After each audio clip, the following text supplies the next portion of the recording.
Welcome everybody to another great Property Meet exclusive, and here today I am joined by the fabulous Kate McKee. Hi. Now Kate is not only a serial property investor, but she's also an EPC assessor and business partner of mine. So today I was wondering if we could pick Kate's brains all about EPCs, coming at this from a property investor's perspective and an entrepreneurial angle. So Kate, let's start with the basics. For the audience out there, why do we need an EPC in the first instance? Well, your energy performance certificate is, as you know, a legal requirement, I'm sure everyone knows this, to rent and to sell a property. And they have been a bit more lax with this since COVID has happened and the pandemic has hit. So now you are allowed to actually market your property for rent or for sale, provided you've got an assessor booked in to come and do your assessment. You don't actually have to have a valid certificate. And I've been to quite a few assessments recently where the energy certificate has lapsed over a year ago. A lot of them are sort of mid 2019, and that's still been fine. I think the priority is gas safety and electrical safety for obvious reasons. Okay, so we need an EPC in place to rent or to let a property. Now, I've seen EPCs and they look like the thing that you sort of have on the side of your fridge. It's Yes, like an A to It's very F. very similar indeed. Yeah, it's just, you're giving your buyer or your tenant an indication of the cost of running that property. So if you've ever looked at a property on Rightmove, for example, and you're going to scroll down and look at the bottom section, and it'll even tell you roughly what your mortgage costs will be. It will give you an indication of the full running cost of that property, and that's what an EPC is doing. It's telling you how much it's going to cost you to keep that property going, what your bills will be, and a high EPC is a good sign. You're not going to spend as much on heating, and you're certainly not going to spend as much money on actually improving the property as well. So is an F high then? No, an F is not high. No, it's similar to the American school grading system. So you want an A. An A is your ideal, although there's very few properties that actually reach an A. Okay, so we're targeting an A or as close to it as we can. Yeah. Can we just let any property? If I've got an F, can I let that? No. So the government are actually changing this, and it's continuing to become more and more difficult to actually get a higher grade, because it used to be an E was your standard. If you had an E property, you can rent that out, no problem. It's currently a D, and it's moving up to a grade C that you will need to have as a requirement to actually let your property. If you don't have that, you will be breaking the law, and you can be liable to lose any ombudsman Deposit claim? Deposit claim, yeah. You could even have to repay your tenant all of their rent for the time that they've been renting if you're letting your property on any grade lower than a D, and it's not a listed building because they're exempt. Is it also one of those things that could get you on the road landlord register and a £5,000 fine? It certainly could. In fact, it's a £6,000 fine, I believe. And okay. What the situation actually is, we actually looked at a property in Birmingham, a commercial property that we were thinking of buying. And when we did a bit more deep analysis on it, we found that one of the flats above was actually a grade F and had been let in the previous October, meaning it was illegally let. Now, if we had bought this and not bothered to do anything about that, then we could not only be struck off for our PRS scheme, so we would no longer be a member of an ombudsman. A property redress scheme. Yeah, property redress scheme, for layman's terms. We could also have to repay the tenant all of their rent. We could also have a fine, and we could be put on a rogue landlords list. So it's quite a hefty amount of punishment you get for not adhering to these regulations. Okay, so that's a pretty damn good overview of what an EPC is and why we should have an EPC. Now, let's look at this from the point of view of I've got a property which is an E or an F, and I currently need it to be a D. Is it just a case of wax and rock wool in the loft, or is there a bit more science behind it? Is there a means that me as an entrepreneur can influence my EPC through actions I take? Yeah, definitely. So just to give you a bit of an idea how an EPC is actually graded, what you're doing is there's two ways that you're measuring how energy efficient a property is. The first is how much power and energy does it take to actually run that property. So your electricity cost, your heating cost, how much is it using to actually just get it up to a normal livable standard. And the second thing is, once you've got it heated, how quickly is it losing that heat? How quickly is the energy being dissipated from that property? So if you're thinking of trying to make improvements to improve your grade, you've got to think about, well, am I going to reduce the cost of the energy itself? Or more likely, and the easier option, is to reduce the speed at which that energy is lost. So extra rolls of insulation in the attic is quite a cheap way of doing it. If you've got older windows that you don't want to replace, a secondary pane you could put on as well. The little ones that I find that make quite a big difference, to be honest, is low energy lighting. So I will count every light in a property when I assess it, and then I will count the number of those that are low energy. If you can get 100%, that's going to improve your grade. And if you put, for example, TRVs, so they're the little temperature control on each radiator, that's going to improve your grade as well, because you can control then which areas of the property are being heated individually. And any sort of programmer to a boiler, that's going to massively improve it too. Room thermostats as well. So we'll record 2 or more, or less than 2 per property, and that will inevitably improve your grade. Okay, well, that's really great news. I mean, we're in one of my properties here where we have full electric heating, and the electric radiators we use are smart electric radiators. They have thermostats built into them. They can detect if a window's open, therefore they turn themselves off to encourage the occupant to close the windows, therefore saving energy. And if I accidentally go out, I can, with a mobile phone app, turn them on or off. Brilliant. So would that be a beneficial thing to do? Because I'm hearing on the grapevine that new builds don't have boilers installed. That is true. So that's central heating gas boilers. That's right. So the government is under major pressure, really, from on a global scale, to improve the amount of wasted energy that the UK is putting out and reduce our carbon emissions. So they're trying to reduce below the 1990 value that was actually we were producing in terms of emission, and that's a lot of work to do. So part of that they're inputting, it's the climate change group, I think, are doing it. But they have been asked to no longer put any gas boilers into properties. So you'll be looking at air source heat pumps, ground source heat pumps, solar panels as means of heating your property, and also, especially in flats, exactly what Andrew just said, smaller electrical panel heaters that are a lot more smart and a lot more user friendly. And the way that they're put into the system is I would have a specific, for example, like a little code at the bottom of those panel heaters. I'll input that into the software, and that will give all the information about that specific product. And that will generally really improve your rating if you're able to put in that specific, bit of information into software.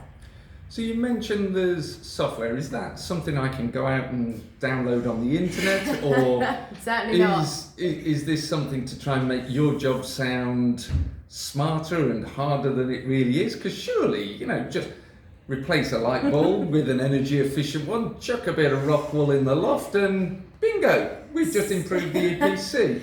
Is it as simple as that? So to be truthful, all I am as a DEA, domestic energy assessor, is I'm literally just a glorified data collector. All I'm doing is going to a property and taking as much data in as detailed way as physically possible, and then inputting it into software that will spit out recommendations for me. Now, there's several different areas of software. I initially trained with the Energy Trust. However, I did not like their software as much, and it wasn't compatible with my iPad that I'm using to actually assess. So I've now swapped over to ECMK. There's also Quidos. There's so many different members of different softwares that you can use, but that's the one I'm using. And no, you do not have access to it unless you're qualified. So, okay. As much as you wish, but if you can get an energy assessor, that might help you out. Given that we're sitting here with somebody on the inside with the software, And this is one of them awkward questions that I like to get to the nub of, which is where I say, Kate, if you could sit there and say, that property of yours, if you did this and this and this, it would alter the values. Now, what can a landlord do to give you information to make the values better? Because at the end of the day, as landlords, we've got to have a C by 2022 in order to keep letting our properties. So what can we do? So what you really want to do, if you are serious about improving your energy rating and you are able to find an assessor who's going to work with you, so I mean, not to toot my own trumpet, but I'm an ideal candidate here because I'm an entrepreneur and investor myself. So I understand where you're coming from as a landlord to try and improve, your energy rating. So what I'd be able to do is if I'd come out and done an assessment for you on your property, I could then go back and I can tweak in the software what little changes you could make that would potentially push you a grade up without you having to make massive changes.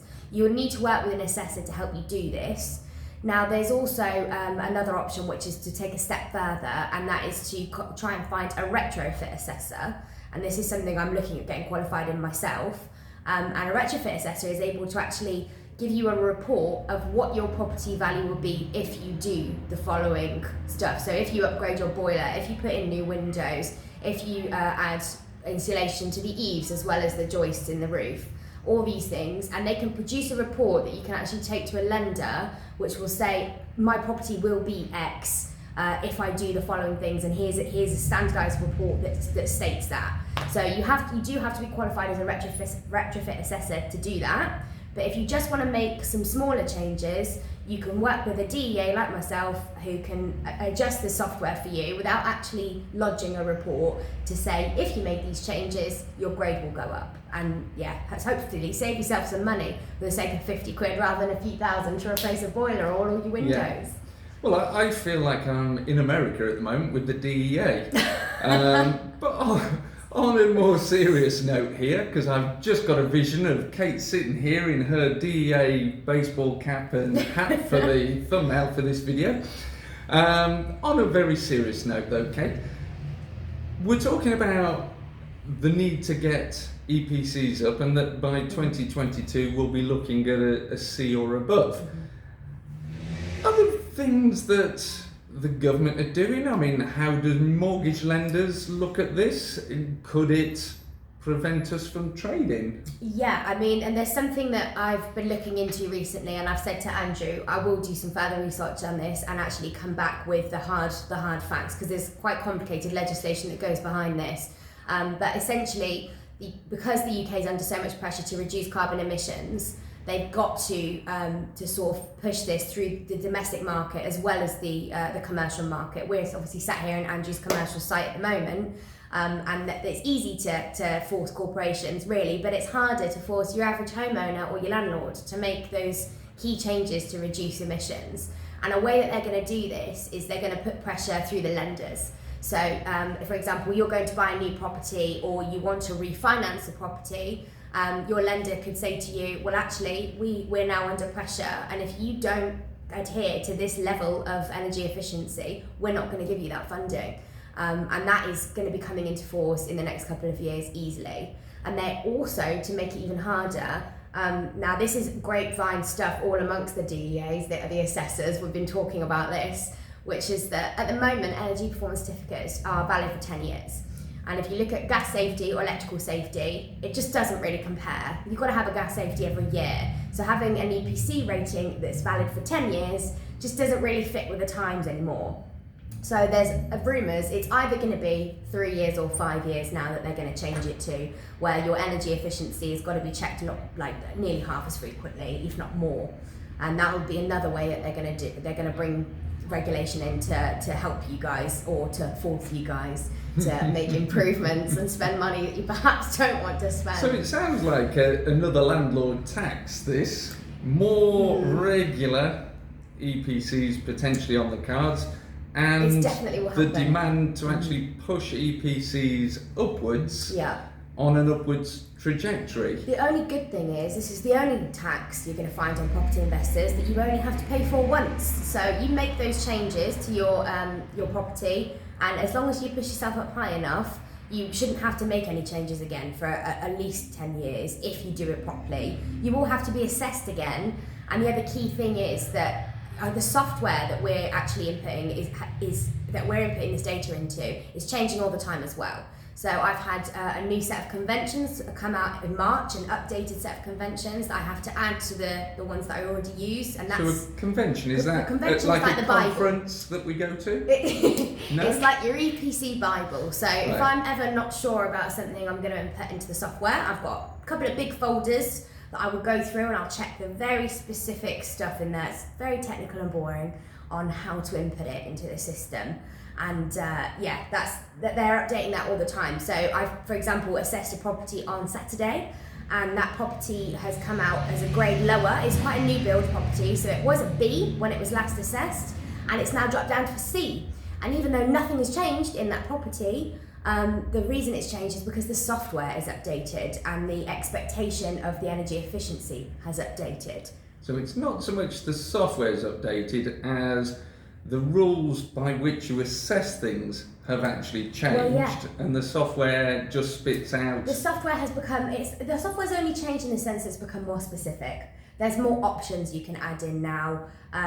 If you're grading heating, it used to just be you bypass, I won't go into the boring part of that, but there's now more options for how you can classify the heating system in a property than there was before, and that has changed a lot, and that is changing constantly, and that's not going to end anytime soon.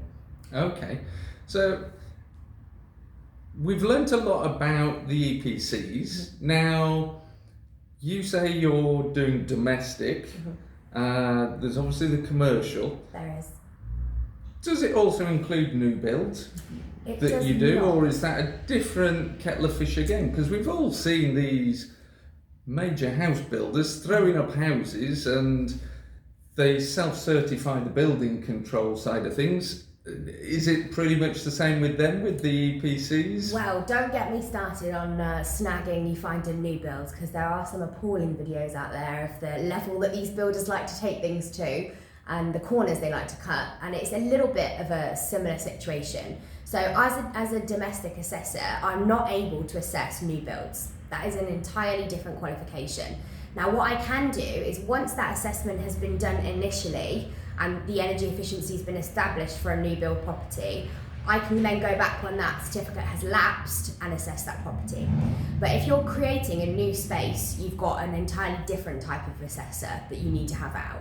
So really what you need to know is there's 4 different types of assessors. You've got commercial property, you've got your new build property, you've got a domestic energy assessor, and then, as I mentioned earlier, a retrofit assessor. That's quite a new thing, and that's more to do with energy efficiency in terms of reducing carbon emissions. I was thinking vinyl records and the like when you're going retro. Yeah, well, that's it, going retro, I guess, is what they say.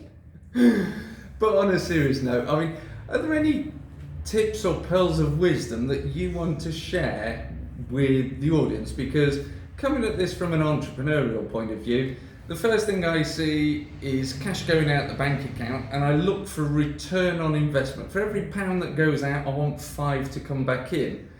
Now with this, I have to up the EPC from, say, a D to a C by next year. But do I get any extra cash back in? Are there grants out there? Because I was reading recently that the Green Homes grant scheme ends on the 31st March 2021. It does, yes. Now you can actually still apply for it, but you have to be applying for it from a company perspective. So if you've got your portfolio in a limited company, you can still apply. And I think it's a sense of, now this is a bit of a grey area, even with the people that are running it. If you can get your foot in the door and get an application going, you will still be able to claim back. But they do want you to be using an approved person. So you've got to actually find a company that works with the government to roll these out. So if they're going to put a new boiler in, you need to find someone that's been approved to actually do this and work backwards. They often will not even begin work until you've had approval from the government that they're going to claim their money back. and then you don't have to pay to have it done. So the biggest one that they're doing is a boiler, a free new boiler that you can have to actually improve the energy rating of your property. Okay.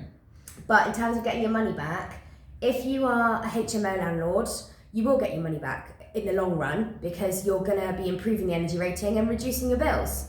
If you've got a lot of single let properties, then perhaps you have to view this as a little bit of a tax because there isn't really that much you can do to improve the energy rating, unless of course you're waiting till down the line when you refinance that property and you're able to refinance because you're compliant with the energy efficiency rating. So it won't necessarily, there's no grant necessarily for single let properties, but I guess HMOs are a bit like serviced accommodation or holiday lets where you can get it back.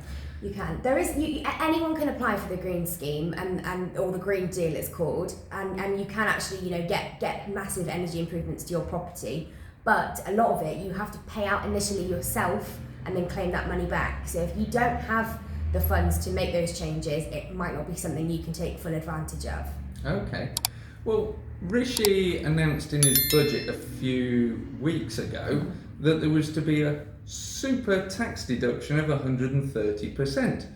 Do you know if any of these measures will qualify for Rishi's super tax deduction? I don't. I will have to look into that for you, to be honest. That's sort of specific legislation that is still very much a grey area, and I will be analysing it in depth, and we'll definitely come back to you about that. So we'll put some comments below for you to look at with an update. If you stay tuned to this video and hit the subscribe button, you'll be notified if you hit that notify icon when it gets updated.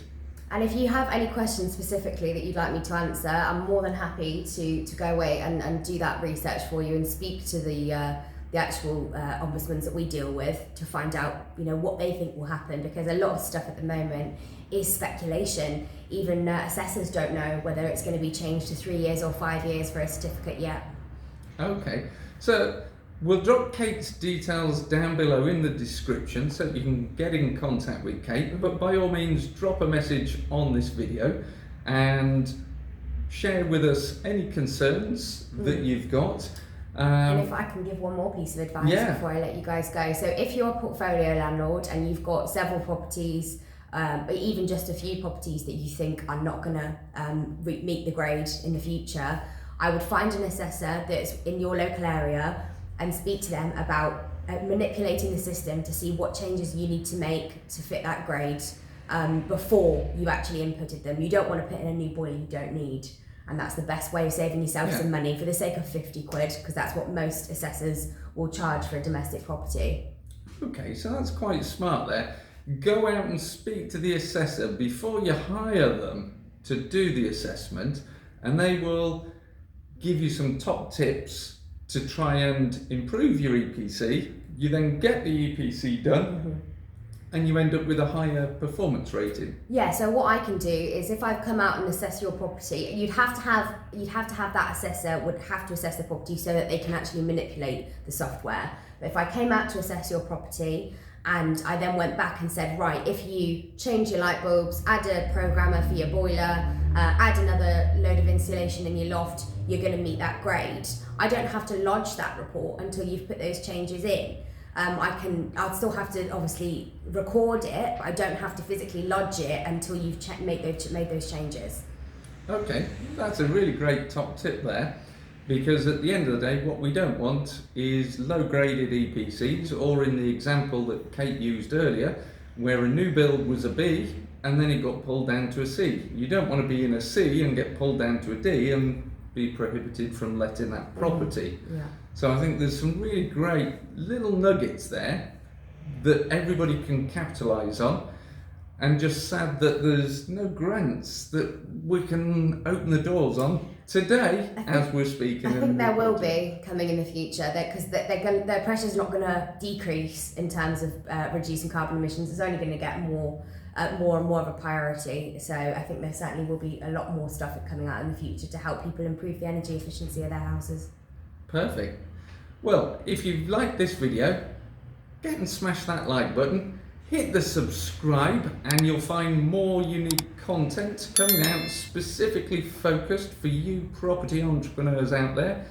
But also don't forget to smash that bell icon because you'll be notified as and when Kate updates this and other videos in this series, and we look forward to seeing you soon. See you next time. Thank you very much, Kate McKee, Warwickshire Property Partners And the EPC project. The EPC project. Look forward to catching you soon.